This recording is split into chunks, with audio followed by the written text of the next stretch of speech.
Online कक्षा में एक बार पुनः सबका स्वागत है। आज हम पुनः कक्षा 8वीं विषय विज्ञान अध्याय 2 सुख जीव एवं मित्र के बारे में पढ़ने जा रहे हैं।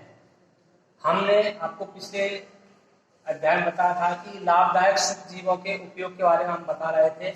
तो आज है सुख जीवों का वाणिज्यिकी में उपयोग, यानी कि सुख जीवों का वाणिज्यिकी में भी उपयोग होता है। जैसे बड़े स्तर पर अल्कोहल, शराब, एसिटिक एसिड के उत्पादन में सुख जीवों का उपयोग किया जाता है।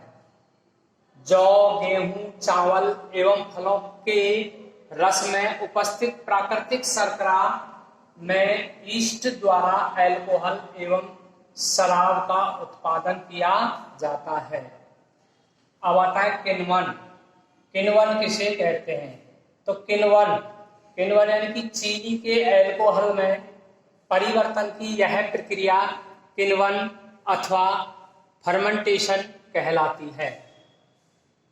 अब इसकी खोज कई बार आ सकता है कि किण्वन की खोज किसने की?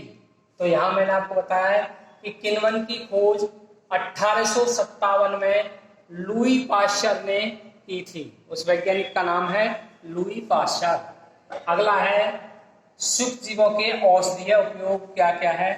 औषधीय में आजकल जीवाणु और कवकों से अनेक प्रतिजैविक औषधियों का निर्माण किया जाता है, यानी कि कवक और जीवाणु के द्वारा प्रतिजैविक बनाई जाती है। जैसे प्रतिजैविक का नाम है स्ट्रेप्टोमाइसिन, टेट्रासाइक्लिन, एरिथ्रोमाइसिन। यह है प्रतिजैविक, यानी कि प्रतिजैविक औषधियां। प्रतिजैविक औषधि इसे एंटीबायोटिक भी कहते हैं। एंटीबायोटिक या प्रतिजैविक औषधि वे औषधियां जो बीमारी पैदा करने वाले सुख जीवों को नष्ट कर देती हैं, यानी कि वे औषधियां जो बीमारी पैदा करने वाले सुख जीव होते हैं उनको समाप्त कर देती है, मार देती है अथवा उनकी वृद्धि को रोक देती है, उसे प्रतिजैविक कहते हैं। अब यहाँ पर भी एक प्रश्न बनता है, जैसे प्रतिजैविक में अधिकतर पूछते हैं एग्जाम में कि पेनिसिलियम प्रतिजैविक है, तो इसकी खोज किसने की है? जो पेनिसिलिन प्रतिजैविक है इसकी खोज सन 1929 में अलेक्जेंडर फ्लेमिंग ने की थी।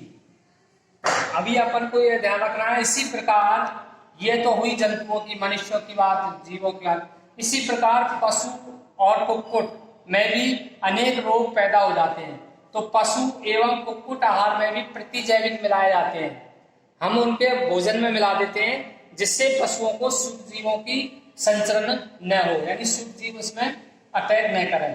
इसी प्रकार प्रतिजैविक का उपयोग पौधों को रोग नियंत्रण के लिए भी किया जाता है। अब विशेष बात यहाँ हमें यह देनी है कि प्रतिजैविक हमें बिना कारण नहीं लेनी चाहिए। प्रतिजैविक तभी लेनी चाहिए जब हमें इसकी आवश्यकता होती है, डॉक्टर की सलाह के अनुसार ही लेनी चाहिए और इस प्रतिजैविक का पूरा कोर्स भी करना चाहिए। अगर हम प्रतिजैविक को वैसे ही लेंगे तो फिर अगली बार कभी वह रोग होगा तो हमारे वह प्रतिजैविक काम नहीं करेगी। अगला है वैक्सीन, जैसे टीका भी कहते हैं।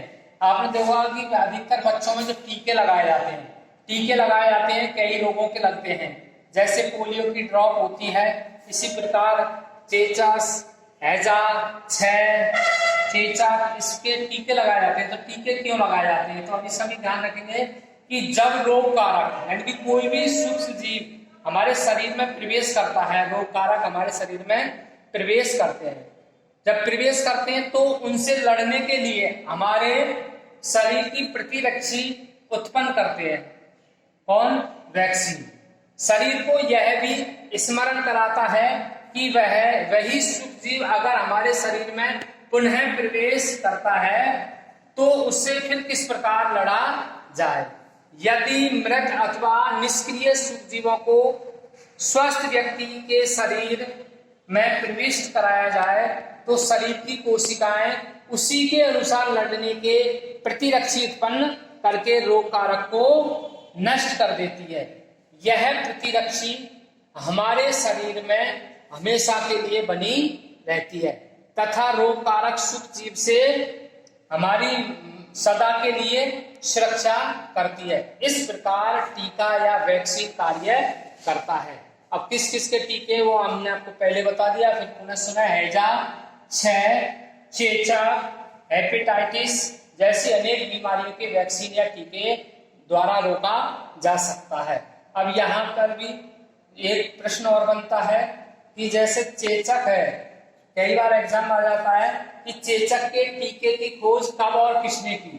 तो ध्यान रखने सभी भैया बहन, चेचक के टीके की खोज 1798 में एडवर्ड जेनर ने की थी।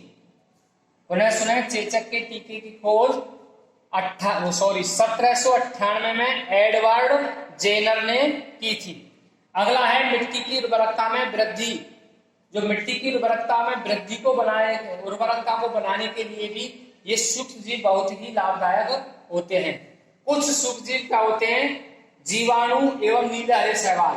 ये वायुमंडलीय नाइट्रोजन का स्थिरीकरण करते हैं। कवक और जीवाणु और नीले हरे शैवाल होते हैं जो वायुमंडल के नाइट्रोजन का स्थिरीकरण करते हैं। इस प्रकार मृदा में नाइट्रोजन का संवर्धन हो जाता है, यानी कि नाइट्रोजन उसमें मृदा में मिल जाती है और जिससे उसकी उर्वरकता में वृद्धि हो जाती है, यानी कि मिट्टी की उर्वरकता में वृद्धि हो जाती है, जिन्हें हम जैविक नाइट्रोजन स्थिरीकरण भी कहते हैं।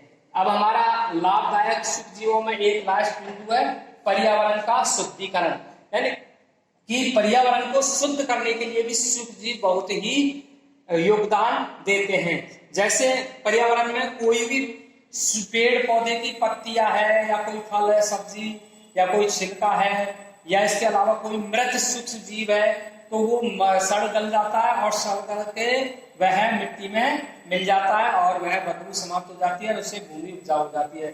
तो इसमें लिखना है कि सूक्ष्म जीव मृत जैविक अपशिष्टों का अपघटन करके, सूक्ष्म जीव होते हैं जो मरे हुए या मृत जैविक अपशिष्टों का अपघटन करके उन्हें सरल पदार्थों में तोड़ देते हैं या परिवर्तित कर देते हैं और यह पदार्थ अन्य पौधों एवं जंतुओं द्वारा पुनः अवशोषित कर लिया जाता है। इस प्रकार पर्यावरण का शुद्धिकरण सूक्ष्म जीवाणुओं द्वारा होता है। धन्यवाद।